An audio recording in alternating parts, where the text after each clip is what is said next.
Fitnah ini fitnah yang menimpa umat Islam pada masa sekarang ini dalam hal apa? Ini hampir semua sektor. Fitnah yang namanya fitnah politik, kemudian juga fitnah sosial, apalagi sosial media, kemudian juga fitnah pemikiran keagamaan, kemudian juga fitnah akhlak, kerusakan akhlak.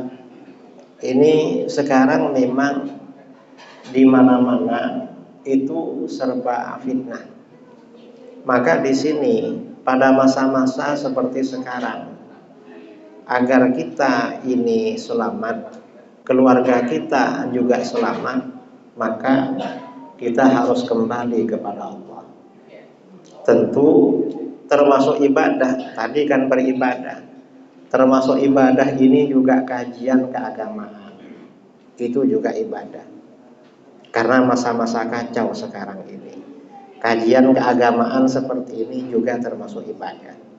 Nah, dari berbagai sektor fitnah yang ada pada masa sekarang ini, misalnya kita berbicara tentang fitnah moral, fitnah akhlak. Sekarang ini memang di mana-mana di dunia, termasuk di negeri kita, fitnahnya luar biasa. Contoh, dalam sebuah hadis riwayat Imam Abu Dawud dari Anas bin Malik radhiyallahu anhu, Rasulullah shallallahu alaihi wasallam bersabda, "Idza amilat ummati khamsan fa alaihimud daman." Apabila umatku melakukan 5 perkara, maka kehancuran akan melanda mereka. Kalau 5 perkara ini terjadi, kehancuran melanda umatku. Apa saja 5 perkara ini? Yang pertama, idza dhahara fihim at-tala'un. Apabila telah muncul di antara mereka saling laknat melaknat, saling mendoakan keburukan.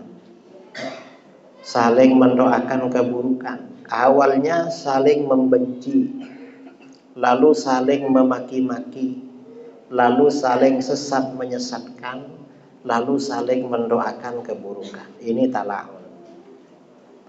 Dan ini memang merajalela. Perpecahan umat Islam ini merajalela. Dan perpecahannya ini macam-macam. Ada perpecahan itu yang memang dibikin 5 tahunan. Perpecahan. Ini perpecahan karena politik. Ini seperti sekarang ini ya. Cuma sekarang alhamdulillah masyarakat sudah agak adem ayem, enggak seperti 5 tahun atau 10 tahun yang lalu sampai bentrok itu. Sekarang ini sudah adem ayem. Tapi fitnah juga. Mengapa? Ya karena perpecahan.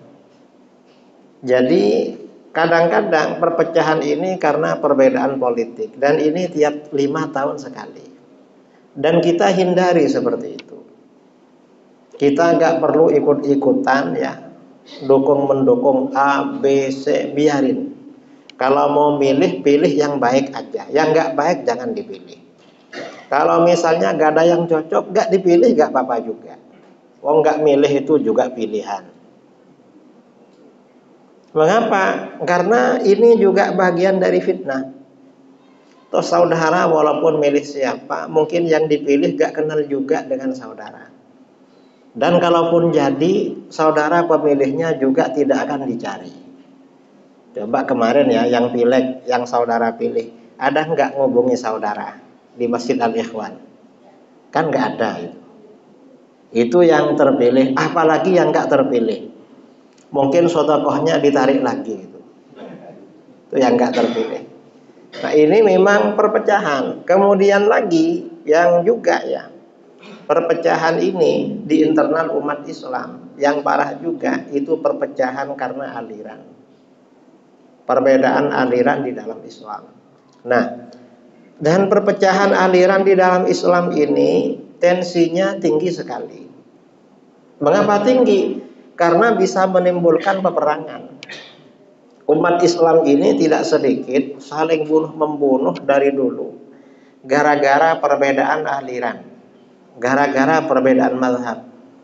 Maka dari sini kata para ulama, umat Islam itu wajib berjamaah. Berjamaah itu artinya bukan cuma sholat berjamaah.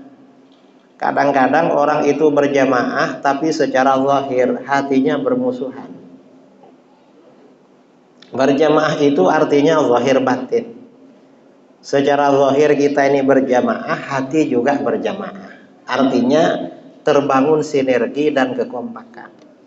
Dan ini akan terjadi kalau kita sama-sama bersatu di bawah naungan mazhab atau aliran Ahlus Sunnah wal Jamaah.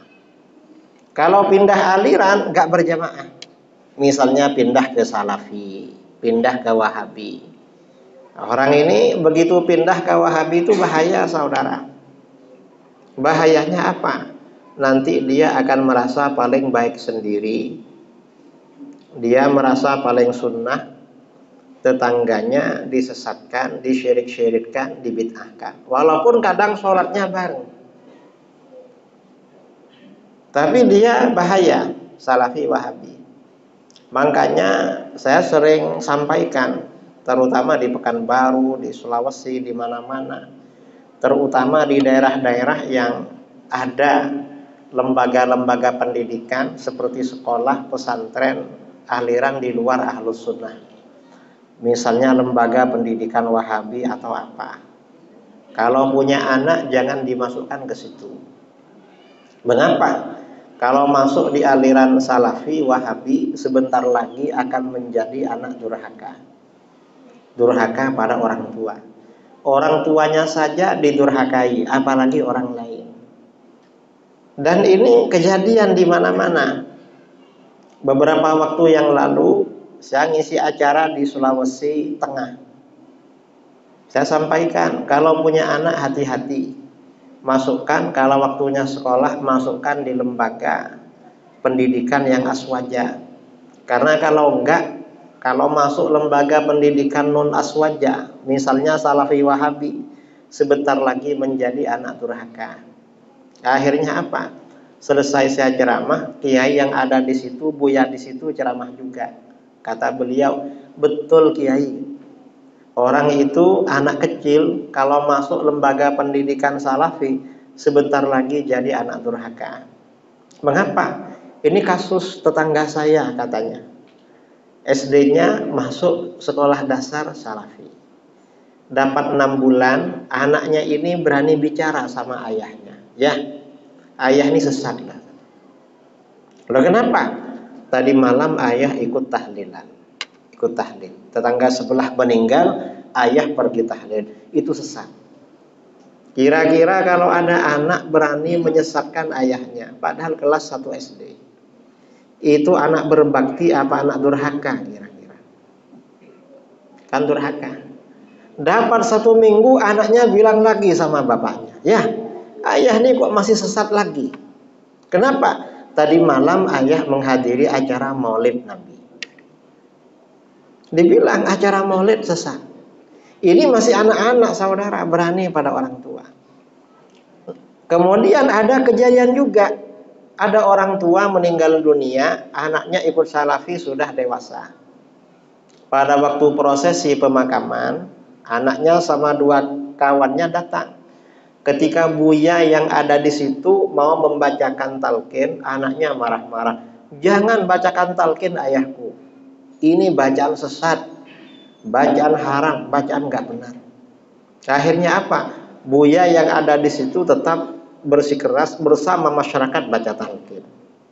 Karena dibacakan talqin, apa yang terjadi? Anaknya ini beserta 2 kawannya pergi meninggalkan prosesi pemakaman itu sambil tertawa terbahak-bahak.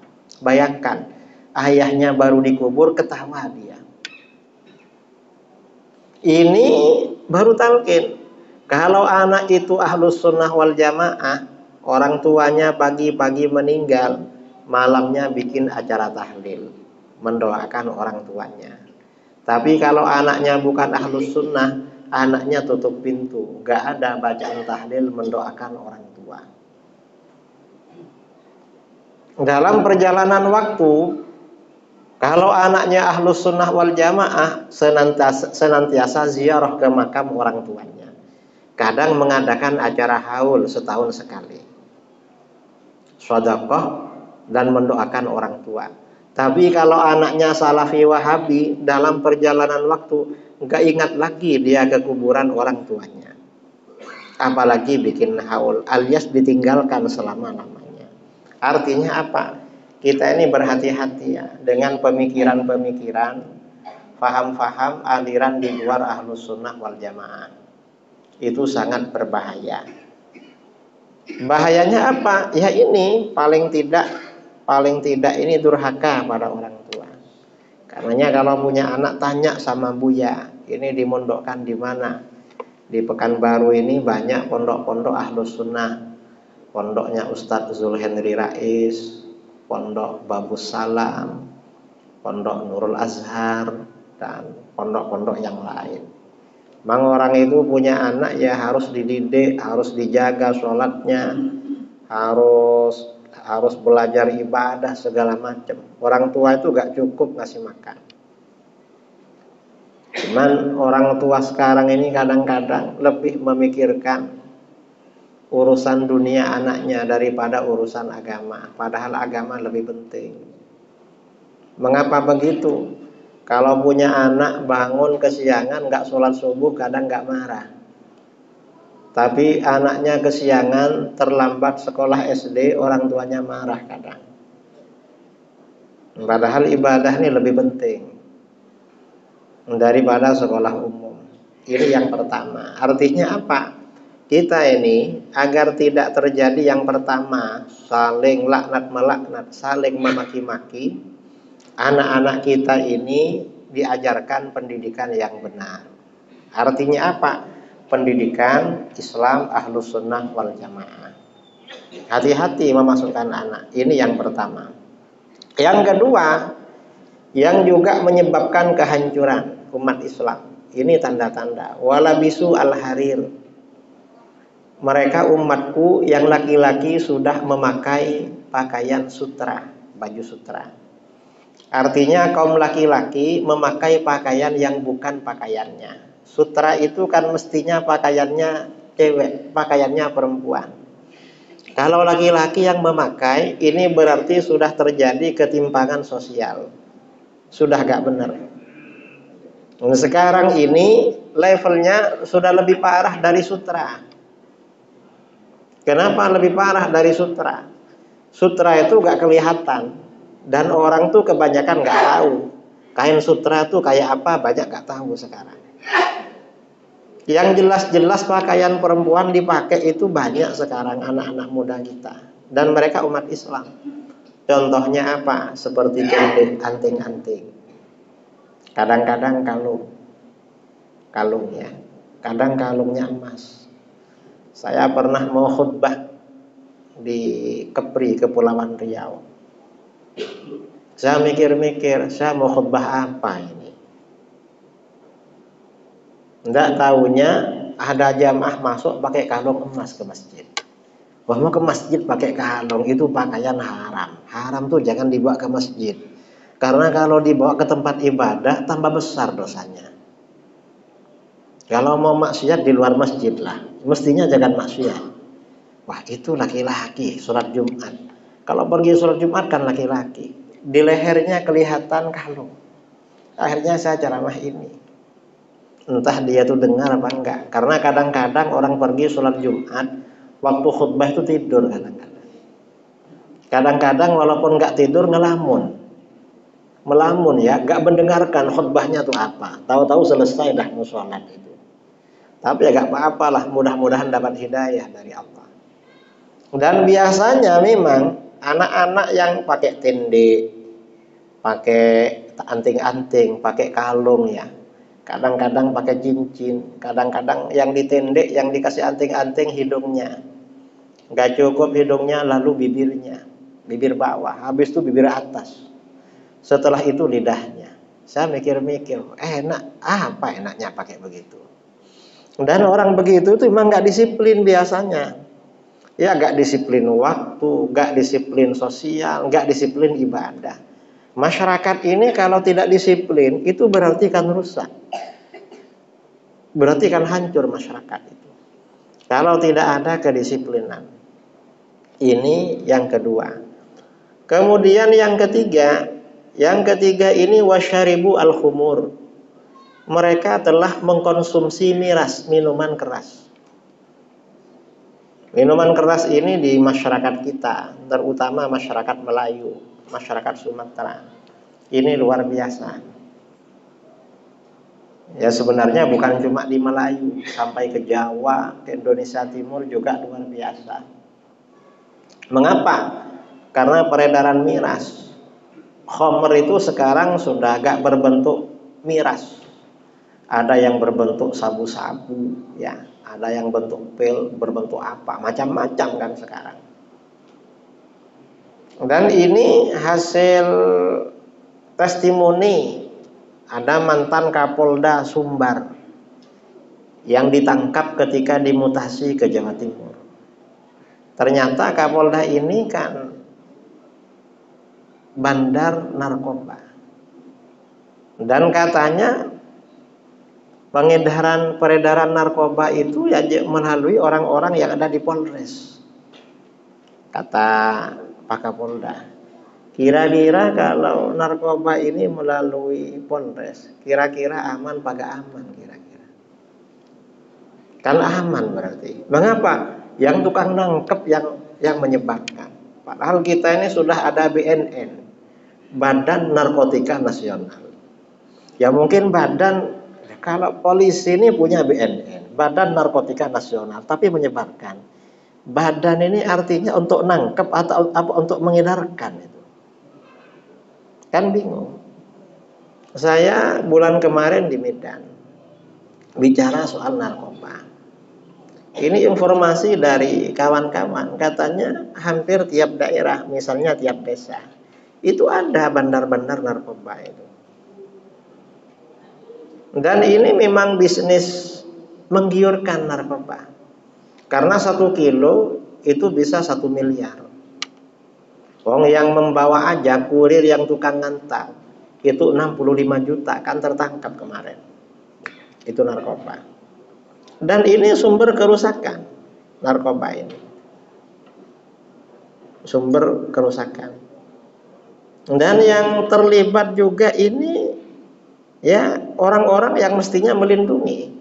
Tapi kan justru artinya apa, yang mengatasi, yang menangkap, tapi kan terlibat di negeri kita ini.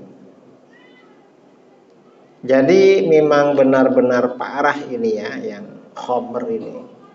Dan anak-anak muda itu memang sudah hampir mayoritas yang kena narkoba. Hampir mayoritas. Di sebagian daerah, mungkin sebagian daerah atau di negeri kita. Karena memang pengedarannya kan sembunyi-sembunyi. Dan narkoba ini merusak. Merusak apa? Ya merusak terhadap keluarga, merusak terhadap masyarakat. Ya pokoknya merusaklah narkoba. Walaupun keuntungannya besar secara ekonomi bagi pelakunya. Tapi kerusakannya luar biasa. Karena pecandu narkoba itu gak bisa diatur. Gak disiplin biasanya. Sembarangan orangnya.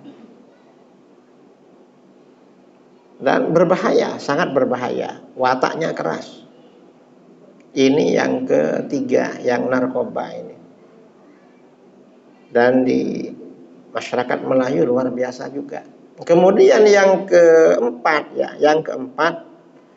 termasuk tanda-tanda kerusakan, wattakhadhu al-qainat. Umat Islam telah menciptakan penyanyi-penyanyi perempuan. Kalau ini sudah lama. Sudah biasa ya, apalagi pilkada itu calon-calon undang artis. Biasanya yang nyanyi perempuan. Dan di masyarakat Melayu ini, kalau ada hajatan pernikahan kadang ngundang Kalau orang sini bilangnya keyboard. Kalau Sumatera bagian timur bilangnya organ tunggal, karaoke. Dan yang nyanyi perempuan. Nah, semakin malam biasanya semakin tidak sopan pakaiannya. Dan nanti semakin malam penjual narkoba, penjual minuman keras ikut datang ke situ. Sebagian pakaian anting-anting gabung di situ. Na'udzubillah min dzalik. Ini penyanyi-penyanyi perempuan. Dan penyanyi perempuan ini ya kadang-kadang salah kaprah juga. Mengapa? Umat Islam ini kadang-kadang bikin yang Islami, tapi tetap keliru. Kenapa? Ada sebagian pondok-pondok pesantren, santrinya yang perempuan dijadikan penyanyi. Memang lagunya sholawat.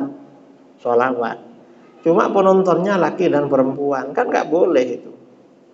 Karena kalau yang namanya laki-laki nonton penyanyi perempuan, walaupun yang dibaca sholawat, kira-kira yang masuk ke hatinya itu yang nyanyi apa sholawatnya? Ini memang salah kaprah. Kadang-kadang acara maulid yang baca itu perempuan. Kadang-kadang koriknya perempuan juga itu. Memang salah kaprah sekarang itu. Ini yang keempat. Kemudian yang kelima, waktafar rijalu birrijal wan nisa bin nisa. Laki-laki merasa cukup sesama laki-laki. Perempuan merasa cukup sesama perempuan. Ini yang disebut dengan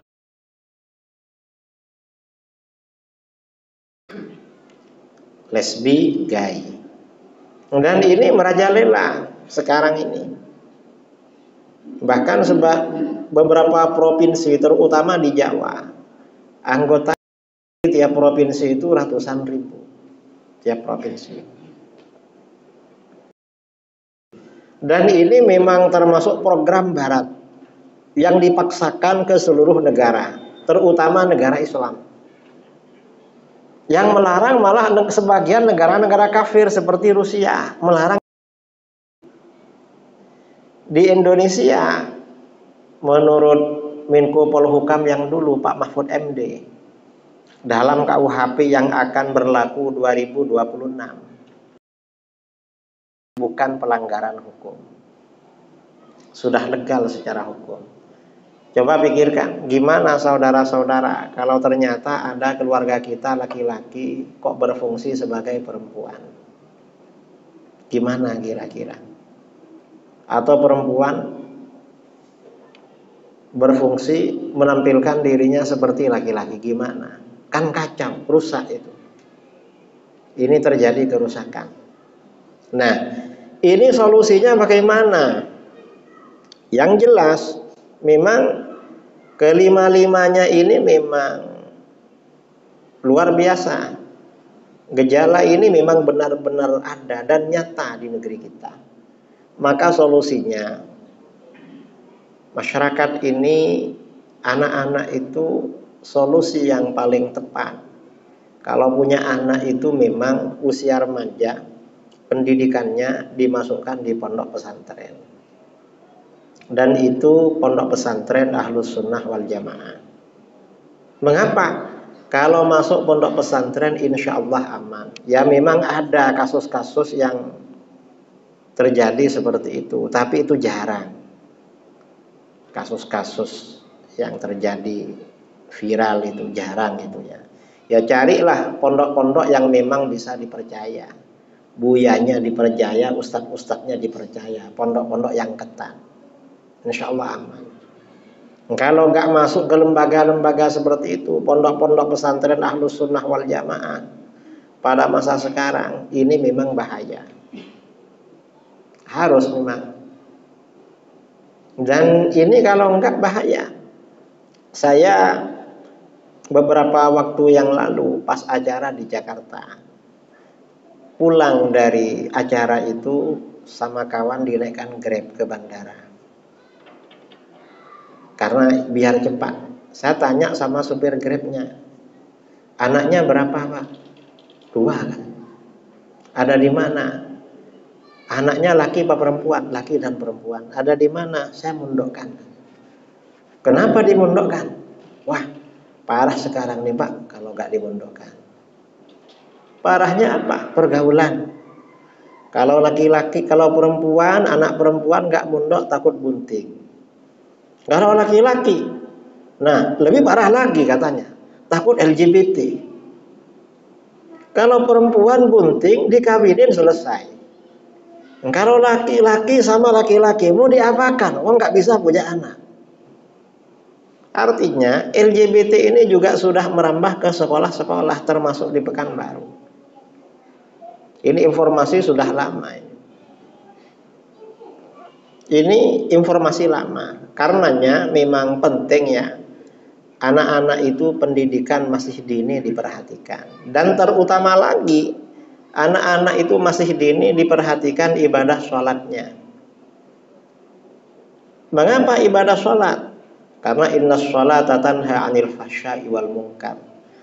Sholat itu akan mencegah seseorang dari perbuatan keji dan mungkar. Sholat ini memang beda dengan ibadah lain. Orang itu punya anak. Kalau anaknya umur 7 tahun, orang tua wajib menjaga sholatnya. Sabda Rasulullah SAW, muru auladakum bis-sholah disaba'in. Kamu harus menyuruh anak-anak kamu sholat kalau sudah berumur 7 tahun.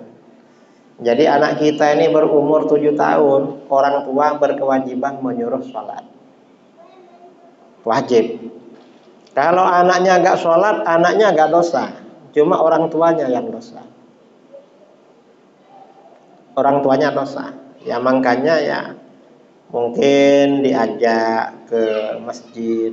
Cuma kadang jangan yang terlalu kecil, jangan yang 5 tahun atau 4 tahun. Kalau yang 4 tahun, 5 tahun, sholat tuh biasanya lari-lari di masjid. Kalau sudah 7 tahun biasanya sudah bisa disiplin. Kalau di bawah 7 tahun, 5 tahun, 4 tahun, itu biasanya abangnya diajak bercanda. Saya di rumah itu biasanya anak-anak yang umur 11, lalu adiknya umur 7, saya ajak sholat berjamaah. Adiknya yang 5 tahun ikut. Dan itu biasanya ganggu abangnya aja di waktu sholat berjamaah. Makanya kalau sudah 7 tahun biasanya disiplin. Itu kalau umur 7 tahun. Kemudian kalau lebih dari 7 tahun, wadribuhum 'alaiha li'ashrin. Dan pukul anak-anak kamu karena tidak sholat. Kalau sudah umur 10 tahun. Anak-anak ini suruh dipukul. Kalau tidak sholat. Kalau sudah umur 10 tahun. Ya entah gimana lah, tapi mukul itu yang tidak bikin cedera. Ya pokoknya pukul kira-kira anak itu mau sholat. Dan cara yang paling bagus biar anak ini sholat, orang tuanya rajin sholat. Karena anak-anak itu biasanya cenderung meniru perbuatan orang tua daripada melakukan nasihat orang tua. Kita ini yang sudah tua-tua punya anak itu harus hati-hati. Mengapa? Anak-anak itu lebih meniru perbuatan kita daripada meniru apa yang kita nasihatkan. Karena kita dijadikan panutan sama anak-anak. Ini sholat. Nah, mengapa sholat? Karena sholat ini ya, selain pendidikan tadi, orang itu kalau sholatnya istiqomah, ada jaminan dari Allah di dalam Al-Quran, insya Allah akan menjadi pengendali bagi dirinya, menjadi pengekang bagi dirinya untuk meninggalkan perbuatan keji dan mungkar, nggak akan melakukan hal-hal yang negatif itu. Itu anak-anak yang rajin sholat. Karenanya sholat anak-anak kita ini harus dijaga ketat, diperhatikan itu. Kemudian lagi ya pendidikan dan lingkungan. Mengapa pendidikan dan lingkungan? Karena lingkungan ini sangat berpengaruh terhadap masyarakat. Jadi kata ulama salaf ya, ada ulama salaf berkata, annasu bi zamanihim asbahu minhum bi abaihim. Masyarakat manusia itu atau orang lebih dipengaruhi oleh situasinya daripada dipengaruhi oleh orang tuanya. Orang tuanya rajin ibadah, ibunya pakai jilbab, ayahnya rajin ke masjid. Tapi anaknya hidup di tengah lingkungan kawan-kawannya di lembaga pendidikan yang nggak peduli ibadah, yang suka kemungkaran. Maka bagaimana? Anaknya akan terpengaruh dengan mereka. Karena diajak-ajak sama kawannya. Itu pengaruh. Makanya memang kita ini punya anak perlu menciptakan lingkungan yang baik di rumah. Gimana? Di rumah itu walaupun ada TV, ada wifi, itu harus dijaga apa yang dilihat oleh mereka. Syukur-syukur kalau itu memang tidak ada di rumah. Tapi zaman sekarang mana yang di rumah gak ada TV-nya itu. Memang TV-nya gak ada karena TV-nya sudah ada di HP sekarang dan lebih canggih yang di HP daripada di TV. Tontonannya lebih aktual. Kadang seperti itu. Ini untuk menjaga anak agar anak ini tetap bagus. Memang lingkungannya dijaga, pergaulannya. Dan ini gimana? Ya memang masuk pondok pesantren. Karena kalau pondok pesantren itu kebanyakan steril, banyak yang steril lah, benar-benar terjaga.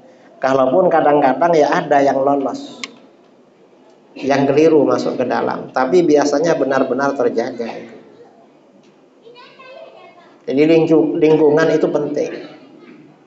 Mengapa? Ya agar anak-anak kita ini hidupnya terarah, tidak tergerus, tidak terseret arus pergaulan, arus budaya, arus peradaban atau pengaruh negatif dari negara luar Islam. Dan sekarang dengan adanya media sosial yang luar biasa dan rata-rata anak-anak itu dikasih HP sama orang tuanya di rumah, itu pengaruh terhadap pola pikir anak itu luar biasa sekarang. Karenanya menciptakan lingkungan yang positif atau lingkungan pergaulan anak-anak yang positif seperti pesantren itu diperlukan pada masa sekarang, sangat dibutuhkan agar anak-anak kita ini rajin sholat. Dan pesantren ya memang pesantren yang bagus, yang istiqomah. Karena kadang-kadang ada pesantren kurang peduli pada sholatnya. Ada jamaah saya di Jambi itu curhat. Anak saya waktu mondok di sana, pulang dari pondok, begitu azan langsung sholat. Lalu pindah ke pondok satunya, pulang dari pondok gak segera sholat katanya. Mengapa? Ternyata di pondoknya begitu juga. Jadi memang perlu cari ya lembaga pendidikan yang ketat, yang benar-benar disiplin di dalam beribadah. Mengapa? Ya untuk menciptakan lingkungan yang positif bagi anak-anak kita. Karena kalau enggak, tidak begitu akan terpengaruh. Karena manusia ini lemah memang, mudah terpengaruh. Kita saja yang tua-tua kumpul dengan kawan si A misalnya. Si A ini punya kelainan, terpengaruh juga, apalagi masih anak-anak. Mudah terpengaruh. Ini saudara-saudara, memang pentingnya kita menjaga lingkungan anak-anak kita. Nah, ini 5 hal ini ya yang disampaikan di dalam hadis tadi. Hal yang nomor 5 yang dibicarakan sesama jenis. Laki-laki sesama laki-laki, perempuan sesama perempuan. Dalam hadis ini kenapa tidak menyebutkan penyimpangan lain jenis, hubungan perzinahan? Mengapa? Karena kalau ini marak berarti perzinahan lebih parah. Orang itu biasanya ya, ini dalam kenyataan memang Anak laki-laki kalau sudah sering melakukan dengan lawan jenis, lama-lama bosan, nanti cari sensasi dengan sejenis. Itu kalau yang dilakukan tidak halal. Karena bosan aja. Oleh setan memang dinaikkan levelnya. Naik lebih parah. Maksudnya. Ini terjadi. Dan ini memang betul sekarang ini. Karenanya memang menjaga anak-anak kita itu luar biasa. Di dalam Al-Quran Allah berfirman, "Qu anfusakum wa ahlikum nara." Lindungi diri kamu dan keluarga kamu, lindungi dari api neraka. Melindungi anak dan keluarga, melindungi diri dan keluarga dari api neraka. Itu caranya bagaimana? Di dalam kitab-kitab tafsir, "Allimuhum wa adibuhum."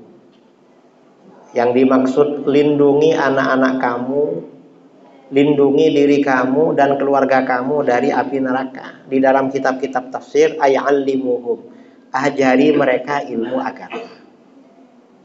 Karena orang kalau punya ilmu agama punya panduan dalam hidupnya.